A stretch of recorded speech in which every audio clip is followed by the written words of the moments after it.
Hello मेरे प्यारे बच्चों, आप लोग का स्वागत है ज्ञान सर कोचिंग क्लासेस के यूट्यूब चैनल पर। तो मेरे प्यारे बच्चों, पहले से आप लोग का क्लासेस चल रहा था और कुछ दिन के लिए आपका क्लासेस स्टॉप हो गया था क्योंकि कुछ प्रॉब्लम हो गया था मेरे प्यारे बच्चों। इसी कारण कुछ दिन से आपको साइंस का वीडियो नहीं मिल रहा था। अब रेगुलर आपको वीडियो मिलते रहेगा, लेक्चर मिलते रहेगा, जो कि बोर्ड एग्जाम के लिए बहुत ही हेल्पफुल रहेगा आप लोग के लिए।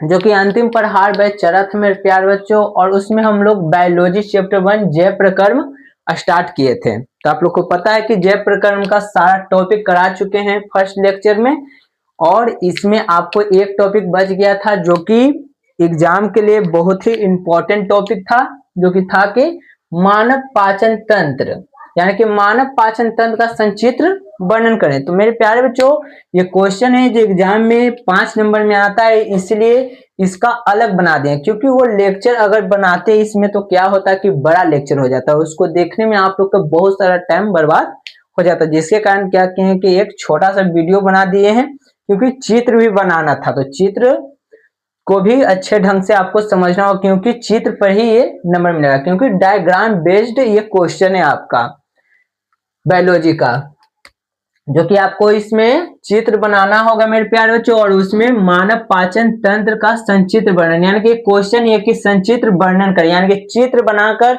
इन चीजों को बताएं गहराई से कि ये चीजें क्या है, मुख क्या है, ट्रैकिया क्या है, डायफॉर्म क्या है, अकृत क्या है, पित्त की थैली क्या है, छोटी आंत क्या है, अपेंडिक्स क्या है, ये सारी चीजों के बारे में आप वहां पर क्या कीजिएगा, लिखिएगा, वर्णन कीजिएगा, तब आपको क्या होगा कि 5 नंबर आपको मिलेगा, यानी कि 5 मार्क्स आपको मिलेगा।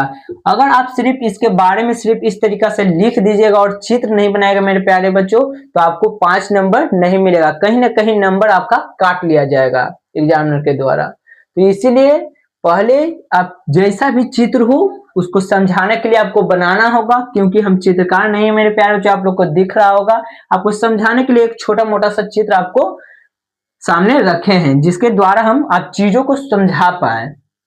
बाकी आपको चित्र साफ सुथरा आपके बुक में आपको मिल जाएगा, जो कि दिख रहा होगा आपके बुक में, तो देख सकते हैं। तो देखिए ये क्वेश्चन है जो इतना इंपॉर्टेंट है, देखिए कितना बार बोर्ड इसको पूछा है। तो देखिए पहले तो ये 2014 में पूछा, फिर 2018 में पूछा, फिर 2019 में पूछा, फिर 2021 में। तो देखिए 1 2 3 4 बार इस क्वेश्चन को दोहराया गया बोर्ड के द्वारा, क्योंकि ये क्वेश्चन कहीं ना कहीं इंपॉर्टेंट बोर्ड को लगा, इसी कारण ये क्वेश्चन को दिया।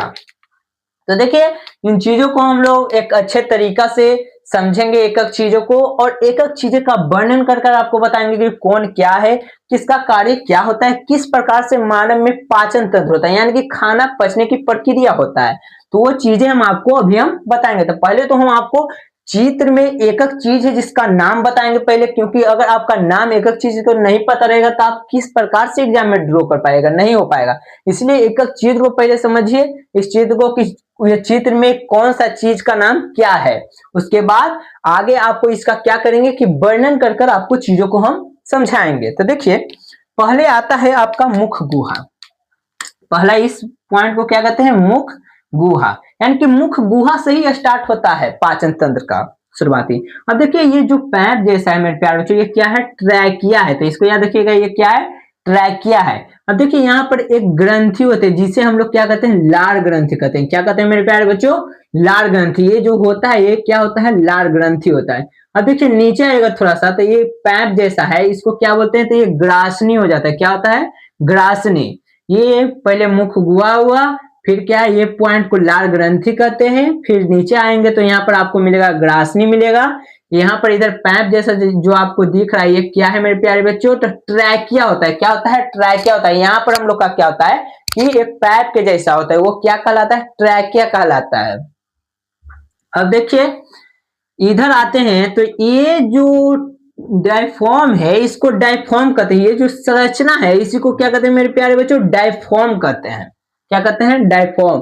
ट्रैकिया के नीचे क्या होता है, इस पॉइंट को डायफॉर्म कहते हैं। अब देखिए यहाँ पर ये जो बड़ा सा संरचना आपको देखने को मिल रहा है मेरे प्यारे बच्चों, ये वाला ये क्या है, तो इसे ध्यान से समझिएगा, बहुत इंपॉर्टेंट पार्ट है और बड़ा पार्ट है। ये अकृत है। क्या है, अकृत, जिसे हम लोग लीवर बोलते हैं। क्या बोलते हैं, लीवर।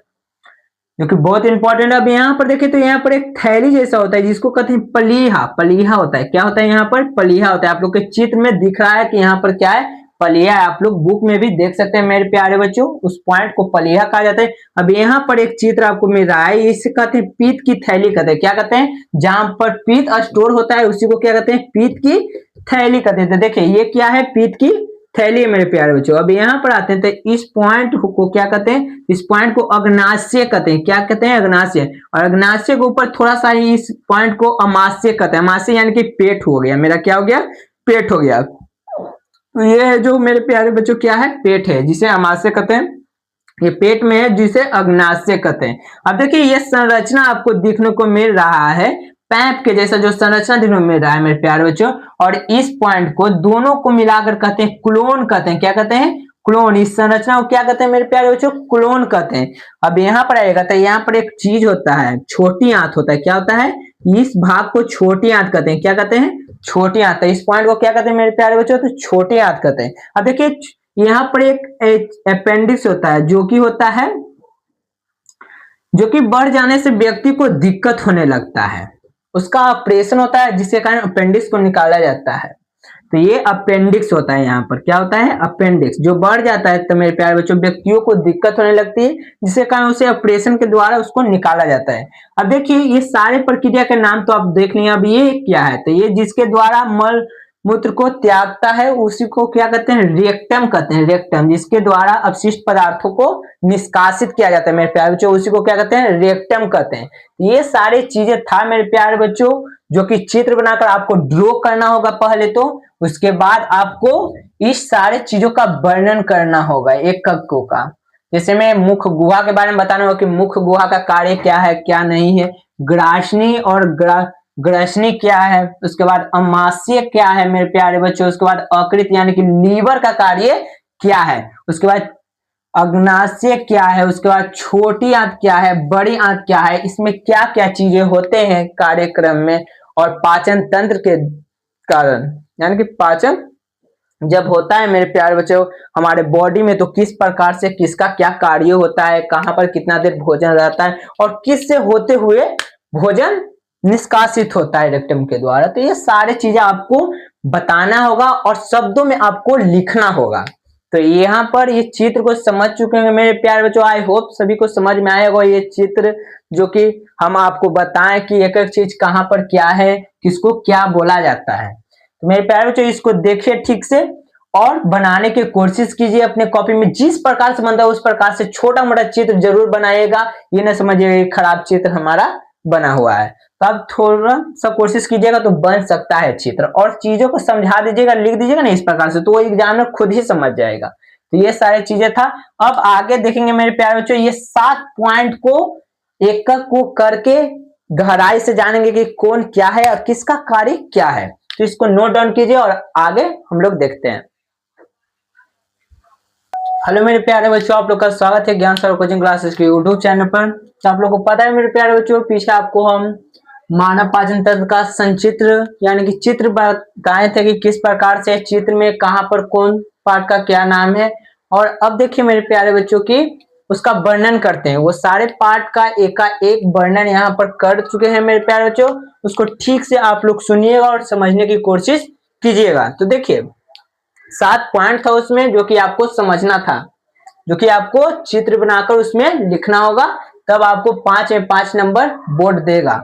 देखिए पहला था आहार नाल। आहार नाल क्या है? शुरुआत होता ही है आहार नाल से, तो समझिएगा आहार नाल क्या है। तो यहाँ पर देखिए आहार नाल एक लंबी कुंडली सी एक रचना होती है। क्या होती है? आहार नाल एक लंबी सी कुंडली सी एक रचना होती है जिसकी लंबाई लगभग 8 से 10 मीटर होती है। इसको याद रखिएगा कि आहार नाल की लंबाई कितना होता है मेरे प्यारे बच्चों, तो 8 से 10 मीटर की होती है। तो ये एक पॉइंट यहां से याद रखिएगा कि लंबी होती है। इसकी शुरुआत मुख गुहा से होती है और यह गुदा मल द्वार तक फैला होता है। कहां तक फैला होता है? तो मल द्वार गुदा तक फैला हुआ होता है। इसकी लंबाई कितना होता है आहार नाल की? तो 8 से 10 मीटर की लंबाई इनकी होती है। तो ये था मेरे प्यारे बच्चों आहार नाल। अब सेकंड में समझिए कि मुख गुहा क्या है, तो इसको ठीक से समझिएगा। तो मुख गुहा आहार नाल का सबसे पहला अंग है। क्या है? मुख गुहा आहार नाल का सबसे पहला अंग है। भोजन के पाचन की शुरुआत मुख गुहा से होती है। ऑब्जेक्टिव में अगर पूछे कि भोजन के पाचन की शुरुआत कहां से होता है मेरे प्यारे बच्चों, तो मुख गुहा से होती है। मुख गुहा में जाकर खुलती है। ये कहां पर खुलती है? तो मुख गुहा में जाकर खुलती है। उसे मुख गुहा कहते हैं। क्या कहते हैं? उसी को ही क्या मेरे प्यारे बच्चों कहते हैं? मुख गुहा कहते हैं। इसमें क्या क्या होता है मुख गुहा में? तो दांत होता है, जीभ होता है, लार ग्रंथियां पाई जाती है। तो आपसे पूछा जाएगा कि लार ग्रंथियां, छोटे आंत ही होता है जो आहार नाल का सबसे बड़ा भाग होता है। इसकी लंबाई भी थोड़ा सा देख लीजिए जो कि इंपॉर्टेंट है। लंबाई इंपॉर्टेंट है इसका, 6 से 7 मीटर की होती है। तो आपसे पूछ सकता है कि छोटी आंत की लंबाई कितना होता है? तो 6 से 7 मीटर होता है।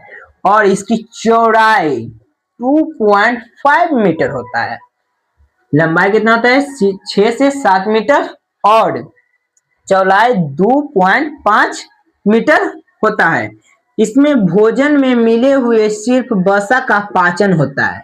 इसमें क्या होता है कि भोजन में मिले हुए सिर्फ पाचन, वसा का ही पाचन किस चीज में होता है? तो छोटे आंत में होता है। अब देखिए कि बड़ी आंत क्या है, जो कि लास्ट पॉइंट है आपका, जो कि पीछे आपके 6 पॉइंट समझ में आया होगा कि मुख गुहा क्या है, ग्रासनली या ग्रासनी क्या है, अमाशय क्या है, यकृत क्या है, अग्नाशय क्या है, छोटी आंत क्या है, ये सारे समझ में आपको आया होगा। इसको नोट डाउन अच्छे से कर लीजिएगा। अब समझते हैं कि बड़ी आंत क्या है, जो कि लास्ट पॉइंट है। तो देखिए, यह पाचन तंत्र का सबसे अंतिम भाग है। तो आपसे पूछ सकता है कि पाचन तंत्र का सबसे अंतिम भाग को क्या कहा जाता है? तो बड़ी आंत कहा जाता है।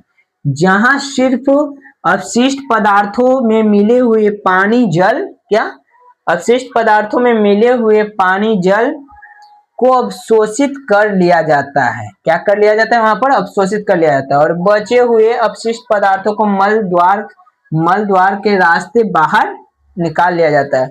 और ये सारी चीजें होती है किस चीज में? बड़ी आंत में होती है। तो ये था आपका मानव पाचन तंत्र का संचित्र वर्णन, जो कि 5 नंबर में बिहार बोर्ड हर बार ये क्वेश्चन पूछता ही पूछता है। इसको अच्छा से याद कर लीजिएगा, क्योंकि यह टॉपिक बहुत इंपॉर्टेंट है मेरे प्यारे बच्चों आप लोग के लिए, जो कि आप लोग 2026 में एग्जाम देने वाले हैं, बोर्ड एग्जाम क्लास 10th के लिए। तो बहुत इंपॉर्टेंट है। यहाँ से ऑब्जेक्टिव और सब्जेक्टिव क्वेश्चन डायरेक्ट आपसे करेगा कि मानव पाचन तंत्र का संचित्र वर्णन करिए। तो आपको चित्र पीछे हम बताए हैं कि किस प्रकार से एक चित्र बनाया जाता है और उसमें क्या क्या चीजें होती है, और उन चीजों को हम इसमें क्या किए हैं कि आपको पूरा क्लियर डिफिनेशन के साथ आपको बताए हैं। और कौन कौन सा पॉइंट आपको याद रखना है उसको गोला भी हम कर चुके हैं, और एक एक चीज को 2 बार हम बोल भी चुके हैं, क्योंकि आपको ठीक से याद हो जाए। तो आज के लिए इतना ही मेरे प्यारे बच्चों। अब मिलते हैं अगले लेक्चर में अगले चैप्टर के साथ।